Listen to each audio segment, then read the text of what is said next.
The kiss came suddenly, but fierce. Lips met, lips, breaths tangled in confusion. They held each other tightly, as if letting go would make that moment vanish forever. Suddenly, a sharp noise rang from the door. Thomas still gripped Lucas's hand. Thomas quickly turned away, covering his mouth, his heart racing wildly. Then he hurried to the door. Lucas dropped onto the sofa, both hands covering his face, his whole body burning with heat.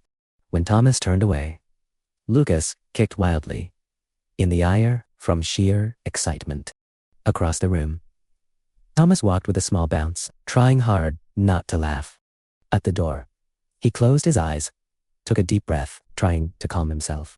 A few seconds later, Thomas opened the door, forcing an awkward yet polite smile. Two friends stood outside, holding a large box filled with maps and props. They stepped inside, pulling everything back to the game gathering. In the corner of the room, Maria and Lucas leaned close to the mysterious box. Their eyes sparkled, full of schemes. From afar, Thomas and Saru watched the scene with cold sweat. Thomas draped an arm over Saru. The two of them acted out an overly tragic scene. Thomas even clutched his chest, as if his character was about to die. Suddenly, Thomas and Lucas locked eyes. Both froze, embarrassed.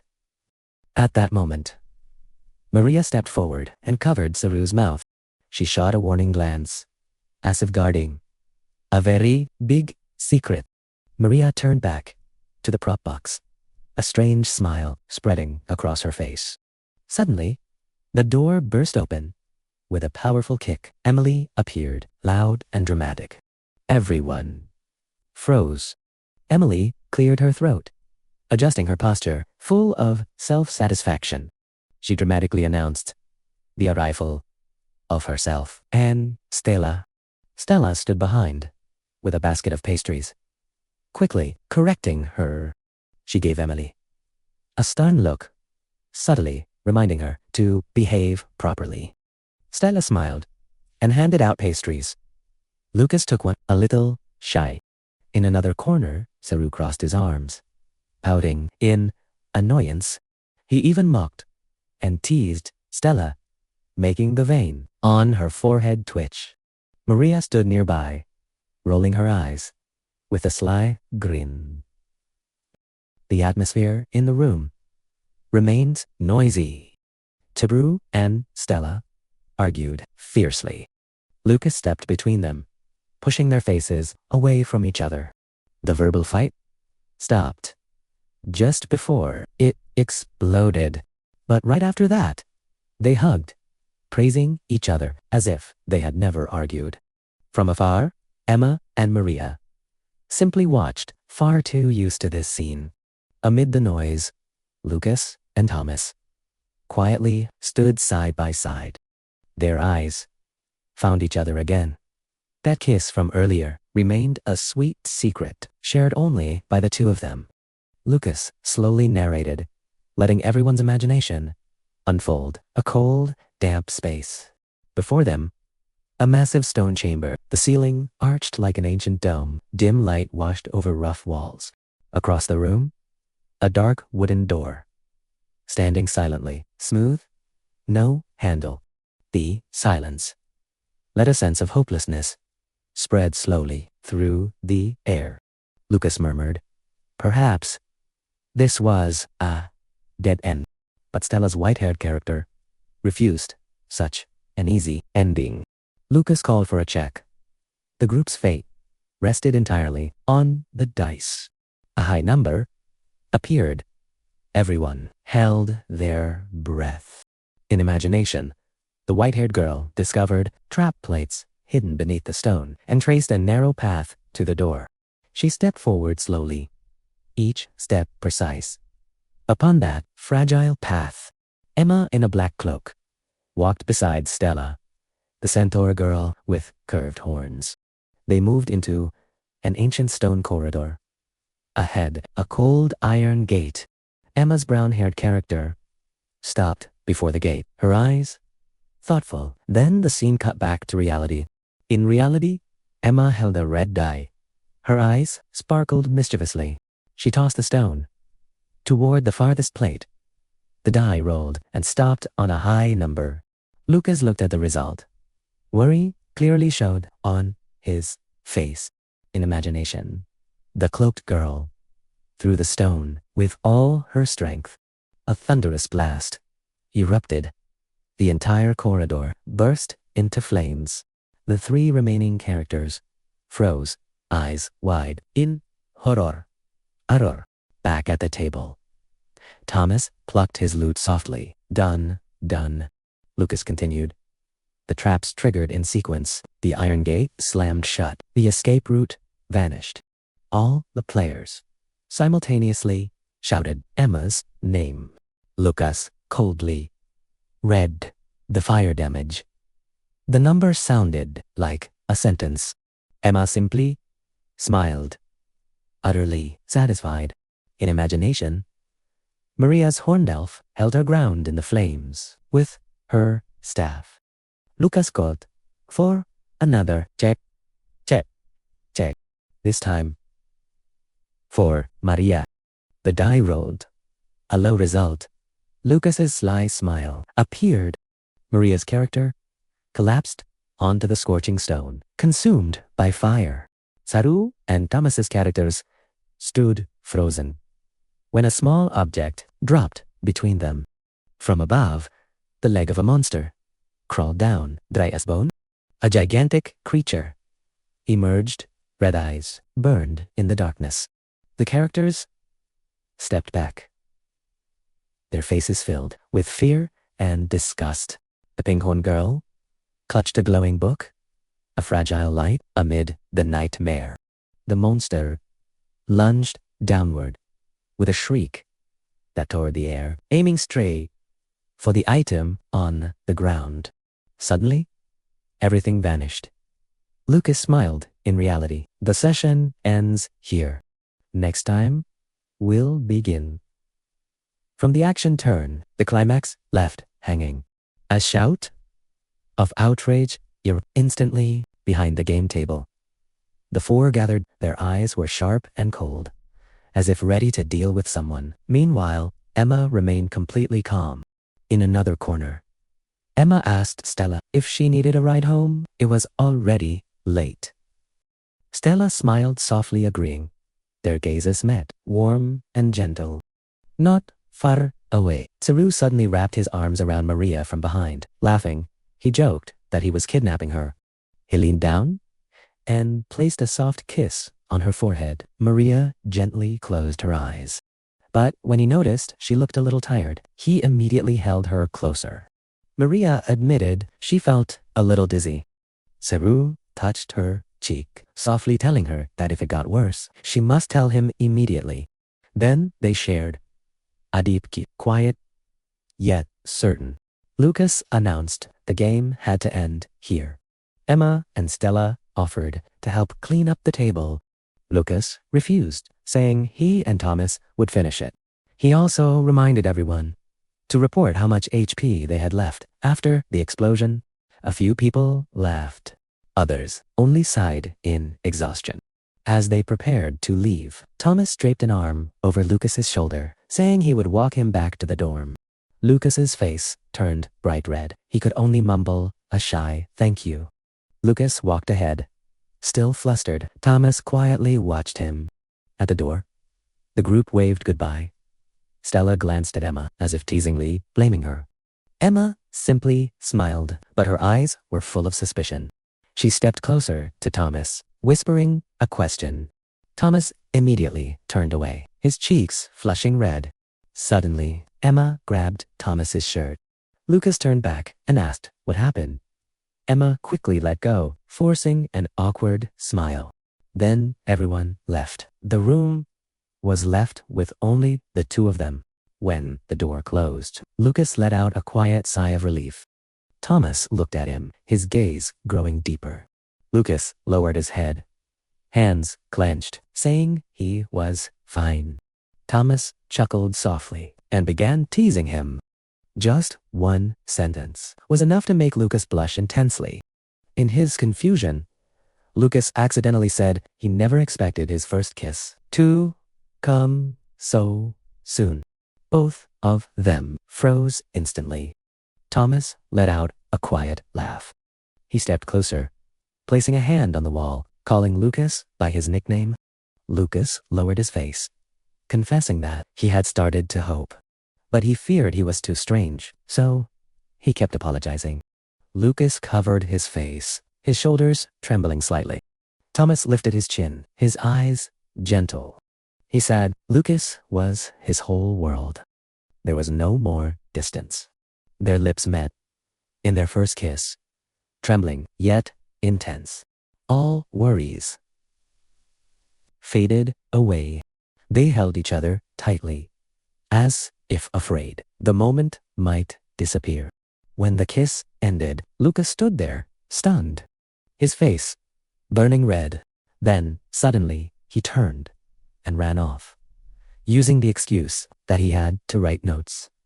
Thomas watched him go, smiling gently. Night falls. A white car stops beside a small rest stop, yellow light spilling over the dew-damp road. Inside the car, Lucas bows his head in thanks for the ride home. Thomas only smiles as long as Lucas gets home safely.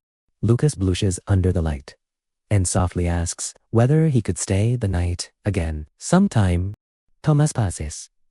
A heartbeat too long. Then he blushes too. He squeezes Lucas's hand, hesitant but sincere. If you want, you could stay tonight. Lucas smiles, but shakes his head. He mentions tomorrow's presentation and the lab. Thomas puffs his cheeks in disappointment, like a child who just lost a gift. Suddenly, Lucas leans closer. A very soft kiss lands on Thomas's cheek. So light, yet enough to make his heart tremble. They look at each other from very close. Both their faces burn bright red. Lucas's hand still rests on Thomas's cheek, as if trying to hold the moment a little longer. They fall silent, just a little closer, and another kiss would happen. But Lucas smiles and pulls his hand away. Then he opens the door and steps out. Thomas stays still, his mind in chaos. Lucas stands on the sidewalk and turns back to wave, his face still red, under the streetlight. Thomas watches through the rearview mirror until Lucas becomes a tiny dot. He leans his head back and sighs softly. Not sadness, just a quiet relief after something beautiful. A satisfied smile appears as he starts the car. Tonight, for him, is truly a small victory. The road grows quiet again, closing a gentle night. October 2019. Thomas stands in his room, drying his still wet hair. He sits down in a chair, resting his chin on his hand. His eyes look tired. It's been 3 weeks since he last saw Lucas. Thomas sighs and absent-mindedly clicks the mouse. The screen shows many familiar folders. Then it stops at one name, Lucas. Inside is a letter he once wrote to his family, but never sent. A letter confessing he doesn't want to live the path they chose for him, that he wants to play music, and that he isn't straight. His hand hovers over the keyboard, as if a word, stop, echoes in his mind. On the screen reflect his tired and lonely eyes. Thomas takes a deep breath and presses a key. A dry click echoes. Oteti. That moment, a notification pops up. Caffeinated_sunshine. A video call from the account, caffeinated_sunshine. All the exhaustion vanishes. Thomas quickly puts on his headset, his eyes lighting up. Lucas appears on the screen, lying on his bed, smiling brightly.